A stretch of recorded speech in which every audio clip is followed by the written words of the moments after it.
জমি নিয়ে দীর্ঘদিনের পারিবারিক বিরোধ ফের ফেটে পড়ল খোলা রাস্তায়। মালদা জেলার হরিশ্চন্দ্রপুর থানার নদীপীর দেবীগঞ্জ এলাকার দুই আত্মীয় পরিবারের মধ্যে হাতাহাতি ধাক্কাধাক্কি এমনকি লাঠাসোঁটাও চালানোর অভিযোগ উঠেছে। আহত হন কয়েকজন। পুলিশের স্থানীয় সূত্রে জানা গিয়েছে, ওই জমি নিয়ে বহুদিন ধরে বিবাদ চলছিল মোহাম্মদ ইলিয়াস ও মোহাম্মদ মুসলিমের পরিবারের মধ্যে। অভিযোগ, গত কয়েকদিন ধরেই মুসলিম পক্ষ বিতর্কিত জমিতে বাড়ি তৈরির কাজ শুরু করেছিল। হঠাৎ ইলিয়াস পক্ষ সেখানে উপস্থিত হয়ে বাধা দেওয়ার নাম করে হামলা চালায় বলে অভিযোগ। শুরু হয় হাতাহাতি ও ধস্তাধস্তি। মুসলিমের বৌমা শাহিনুর খাতুন জানান, আমার কাকা শ্বশুরমশাই তার স্ত্রীর নামে জমিতে থাকা ঘর তুলছিলেন। সেই সময় ইলিয়াসের ছেলেরা দলবল নিয়ে এসে আক্রমণ করেন, আমাদের পরিবারের সদস্যদের মারধর করেন। খবর পেয়ে পুলিশ আসে। যদিও মারধরের অভিযোগ অস্বীকার করেছেন ইলিয়াসের ছেলে মোহাম্মদ আব্দুল। তার দাবি, আমাদের জমির নামে ওরা বেআইনি ঘর তুলছিল, আমরা শুধু বাধা দিয়েছি, কোনো মারধর করিনি। হরিশ্চন্দ্রপুর থানায় জানিয়েছে, অভিযোগের ভিত্তিতে তদন্ত শুরু হয়েছে। আপাতত পরিস্থিতি নিয়ন্ত্রণে থাকলে এলাকার টানটান উত্তেজনা বিরাজ করছে। Bureau report, HR news 24।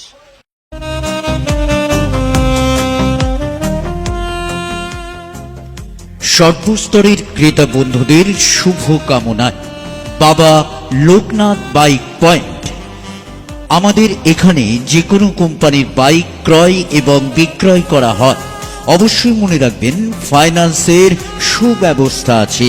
Proprietor দিবাকর দেবনাথ ওরফে বাপি। Mobile number 9002195367। আমাদের ঠিকানা 12 নম্বর জাতীয় সড়ক, শান্তিপুর বাইপাস, পাওয়ার হাউসের নিকট, শান্তিপুর, নদিয়া।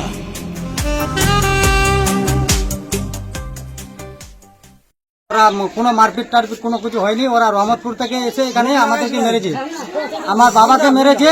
রহমতপুর থেকে এসে গায়ের জোর দেখিয়ে আমার বাবাকে মেরেছে, আমার বউকে মেরেছে, আমার বাচ্চাকেও মেরেছে। কিন্তু মুসলিমের পরিবারের লোকেরা অভিযোগ করছে যে তোমরাই প্রথমে নাকি গন্ডগোল সৃষ্টি করলা। ছিলাম না স্যার, আমরা মাঠে ছিলাম, আমি পাট কাটছি, এই অবস্থায় আছি এখনো। আমরা মাঠে আছি, আমার দাদা পাট গড়াচ্ছিল, আমরা দুই ভাই শুধু। তাদের নতুন বাড়ি ভাঙচুর করেছো, এটা অভিযোগ। পৈতৃক সম্পত্তি, ওটা আমার বাবার জায়গা। ওরা তো বলছে ওর মুসলিমের স্ত্রীর নামে আছে। ওরা গাজীর, ওদের ফ্যামিলি অনেক, ওদের সংগঠন অনেক, ওদের যে সংগঠন এখান থেকে অবধি পুরো এদের ফ্যামিলি বাড়ি। ওরা মিথ্যা বলছে, কাগজপত্র সব আমাদের সঠিক আছে বলে ওরা সমাজে বসে একটা থানায় সাহারা নিয়ে করেছিল, ডিমান্ড করেছিল। ডিমান্ডের পরে 70,000 টাকা দিবে, ওরা আবার কাজ চালু করবে। ওরা টাকা পয়সা কিছু দেয়নি, ওরা গাজুরি করে ঢালাইটা করে দিয়েছে। আমরা নিষেধ করতে গেছি। আমাদের তো ওরা যে এই যে অভিযোগগুলো করছে যে বাড়িতে ঢুকে ভাঙচুর করেছো, মারধর করেছো, হ্যাঁ? না স্যার, কিছু এগুলো মারধর কিছু না। ওরা আমার নিজের চাচাতো ভাই হলো, যারা এসেছিল আমার নিজের চাচাতো ভাই। তোমাদের পক্ষে জখম হয়েছে? না, আমাদের পক্ষের জখম হয়েছে। আমার বউ আছে, আমার বৌদি আছে, আমার দাদা হসপিটাল আছে। হ্যাঁ, আমার বাবাকে দেখে মেরে কি করেছে, লঙ্কার গুলো পাবলিকের উপর ছিটিয়ে দিয়েছে। ওরা অনেক পাবলিকের গুঁড়ো, এতটা লঙ্কার গুঁড়ো পাবলিকের উপরে ছিটিয়ে দিয়েছে চোখে। অথচ এই যে গন্ডগোলটা কতদিন ধরে? গন্ডগোলটা প্রায় 20-22 বছর থেকে হচ্ছে। সুরা হলো দুবার, ওরা মারলো না, আবার সুরা হলো, আবার মারলো না। তারপরে লাস্ট সুরা করলো জামিল ফিরদৌস, আমাদের যে নেতা, ও সুরা করলো থানায় বসে। ওখানে আমরা বসলাম, বসে যাওয়ার পরে তারপরে 70,000 টাকা একটা ডিমান্ড হলো। 70,000 টাকা ডিমান্ড হলো, 70,000 টাকা ওরা দিয়ে দিবে, ওরা কাজ চালু করবে। ওরা স্যার ওটা করছে না। ওরা গায়ের জোরে, ওরা কাগজ দেখিয়ে, লাঠি দেখিয়ে, ওর চাচল থানার লোক এনে ভাড়া করে, আর রহমতপুর থেকে লোক এনে ভাড়া করে গায়ের জোরে মাসলা সানছে, গাচ্ছে ওরা। আর আমার বাবাকে আমার নিজের চাচাতো ভাই এসে রহমতপুর থেকে এসে ধরে গালা টিপে মেরেছে, গাঞ্জি বাঞ্জি সব ছিঁড়ে দিয়েছে। তোমরা থানায় অভিযোগ কি করছো? হ্যাঁ, থানায় অভিযোগ করেছিলাম, আজকেও করেছি। কি নাম তোমার? আমার নাম আব্দুল। কে হয় তুমি? কার ছেলে? আমি ইলিয়াসের ছেলে। এখানে মুসলিম, ঠিক আছে, ওর জায়গাটায় বাড়ি তো নিজের জায়গায় বাড়ি তুলছিল, ঠিক আছে। যে ইলিয়াস এসে বাড়ি বাধা দেয়। ইলিয়াসটাকে? ইলিয়াস হচ্ছে ওনারই মানে শালা, ঠিক আছে। ও জমির দাবিদার। তো ও বাধা দেয়, বাধা দেওয়ার পর গন্ডগোল হয়। তো ওই গন্ডগোলে আমরা দুজনকেই পাঠিয়ে দিই, মানে মুসলিমকে আর ও ইলিয়াসকে। ইলিয়াস আবার পরে এসে বাড়ি মানে ভাঙচুর করতে লাগলো। নতুন বাড়ি উঠাচ্ছিল? হ্যাঁ, নতুন বাড়ি উঠাচ্ছে। তারপর দিয়ে ওরা এখানে একটা মানে খারাপ অবস্থা সৃষ্টি করলো, মারপিটের অবস্থা সৃষ্টি করে দিল। পরবর্তী মীমাংসা হয়ে যাওয়ার পর ওরা বাড়ি চলে এলো, ফিরে এসে আবার করতে লাগলো, মারপিট করতে লাগলো, বাড়িঘর ভাঙচুর করতে লাগলো। মানুষ দু তিনজনকে বাড়িতে আটকে রেখে ওর বাড়িতে ঢুকে ওকে কাদেরকে আটকে রেখেছিল?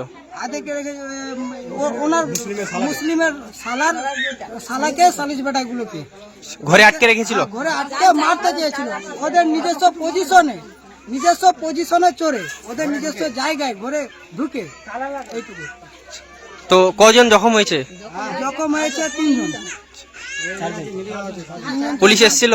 হ্যাঁ, পুলিশ এসেছিল। কতদিন ধরে এই জমি নিয়ে, এই যে বাড়ি নিয়ে ঝামেলাটা? এই জমি জায়গা তো 40 বছর ধরে আছে। মীমাংসা হয়েছিল, থানাতে ডায়েরি হয়েছিল, দিয়ে মীমাংসা হওয়ার পরও ও গন্ডগোল মানে বাঁধিয়ে রেখেছে। মীমাংসা হওয়া আছে, জামিল ফিরদৌস তার মানে সাক্ষী, ঠিক আছে, যে মীমাংসা হয়েছে।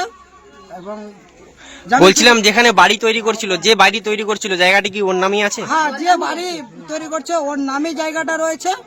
হ্যাঁ, আর ওর কিন্তু এই যে বাধা দিচ্ছে, যার নাম বললা, ও কেন বাধা দিচ্ছে? ও জায়গা পাবে আমার দাদুর কাছে।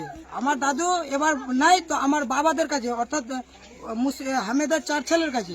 কিন্তু ও যে বাড়িটা আটকাচ্ছে ওই জায়গাটা কিন্তু আমার দাদুর নাই, ঠিক আছে। ও কিন্তু আবার আমার দাদুর কাছ থেকে কিনেছে। তো ওরা 4 ভাইয়ের কাছে পাবে, কিন্তু ও সাবেরার জায়গাটা আটকাচ্ছে, বাড়িটা আটকাচ্ছে।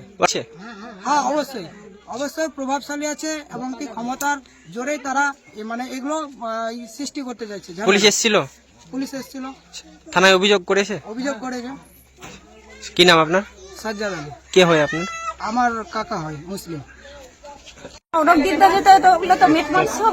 কি নিয়ে, মানে কি নিয়ে? জায়গাটাই নিয়ে বাড়ির জায়গা? হ্যাঁ, বাড়ির জায়গায়। কতদিন ধরে ঝামেলা চলছিল? 40 বছর পার হয়ে গেছে। ওটার পার হয়ে গেছে, ওটি মেটমান হয়ে আবার যে ফের ঘর দিচ্ছে আমার চাচা শ্বশুর। ওরা বলছে তো আমার জায়গাতে তুই কেন ঘর দিবি? আর আবার চাচা শ্বশুরের বউর নামে আছে, আমার শাশুড়ির নামে আছে জায়গাটা, রেকর্ড কর। নতুন বাড়ি দিচ্ছিল? নতুন বাড়ি দিচ্ছে। তারপর আজকে কি হলো? ভিটিটা পুরা পর্যন্ত ওরা আটকাচ্ছে, তাই এখানে জায়গা আমার। আজকে কি হয়েছিল? আজকে কি হলো? আজকে মাসলা সানছে, ইট গাচ্ছে, ইট গাঁথার পর ওর ভাই ছেলে পেলেকে, বউকে, মেয়েকে সবাইকে নিয়ে আসে, বলছে কি ঘর উঠাবো না, ভেঙে দিব ঘর। এরা বলছে তো সব মিটমাট হয়ে গেছে, বিচারে টাকা পয়সা সব হয়ে গেছে, তো কেন ভাঙবা না? টাইম হয়নি, এখনো মানামানি হয়নি। সবাইকে থানায় নেগাই বসবো, ওর ছেলে বলছে। তারপর ওর ছেলে বলছে, তারপরে সবাই ধমকালো। যারা বিচারে ছিল ওরা বলছে তো এই ঘরের কাছে পারবি না, বিচারে আছে, ঘর ওঠার আইন আছে, তোরা কিছু বলবি না, তোরা চলে যা। কিছু ওর মামা লাগলো, যেটা বাধা দিচ্ছে ওর মামা লাগলো, মামারও কথা বলছে না, কিচ্ছু শুনছে না। তারপরে ওরা চলে গেল। যাওয়ার পরে ওর বড়টা ছেলে বলছে, ইয়ে তুই পারবি একাই মারপিট করে এসছিস তো? আমাদের বাড়িটার পরিবারের সবাই মাঠে চলে গেছে, আমার তো মনে নাই মারপিট করার জন্য, কেন থাকবো আমরা? আমাদের মাঠের কাজ এখন পাট ধুচ্ছে, ধান কাটছে, সব কাজ করছে। তারপর ওরা কি করছে, সব দিকে জুট করে নিয়ে ইলিয়াস কি আনছে, বিহাই এদেরকে আনছে, ওর ভজ্জাকে আগা বাড়াইছে। ওর ভজ্জা এসে গ্রিলের দরজায় চড়ে দরজা ভেঙেছে। আমার কার বাড়ি ভাঙলো? দরজা মুসলিমের ভাঙছে, গ্রিলের দরজাতে ভাঙছে, নিটা চালে চলে গেছে, বাকি আনছে, লাঠি আনছে, সব কিছু আনে ভাঙচুর করে। যখন আমরা পারছি না, তারপরে দরজা ঠেলে ভেঙে ঢুকে আছে। এত অত্যাচার। খালি ওর পরিবারের 2 জন এসে নিছে, 2 জন, খালি ওর একটা চাচা। কতজন জখম হয়েছে? 4-5 জন জখম হয়ে গেছে। দুপক্ষেরই কি জখম হয়েছে না এক পক্ষ? এক পক্ষে হয়েছে, ওদিককার সবাই, আমাদের কেউ নাই, আমি মিথ্যা কথা বলবো না, মাটিতে দাঁড়ায় আছে। তো নতুন বাড়ি যে তৈরি করছিল সেখানে কি করেছে? ওখানে ভেঙে দিয়েছে, সবটি গাঁথা এক মানুষ গেঁথে দিয়েছে, সবটি ইট ভসরাই দিল, সবটি ইট ভসরাই। গায়ের জোর দেখিয়ে কি করছে? হ্যাঁ, লাঠির জোর দেখে ওর বিহার আসছে। ওর বিহারের কি জায়গাটা পাবে? ওর বিহারের জায়গাটা পাবে, মানে যে বাড়ি তৈরি করছে ওর নামই জায়গাটা আছে? হ্যাঁ হ্যাঁ, ওর নামেই আছে, ওই বাড়ি দিচ্ছে। এবার বিহাইয়ের সন্বেটাকে, বিহাইকে, জামাইকে, মেয়েকে, সবাইকে। যে বাধা দিচ্ছে ওটা কে হয়? ওর যেটা বাধা দিচ্ছে ওর ভাই, সাবেরার ভাই। ও তো পাবে অন্য জায়গায়, ও জোর খাটাই বলছে তো আমি এখানে ফাঁকা আছে, এখানেই লিখব। পুলিশ এসেছিল? হ্যাঁ, পুলিশ এসেছিল। থানায় লিখিতভাবে জানিয়েছেন? হ্যাঁ, জানা হয়েছে। থানায় জানিয়েছেন? কি নাম আপনার? সাইনুর খাতুন। কে হয় আপনার? আমার চাচা শ্বশুর।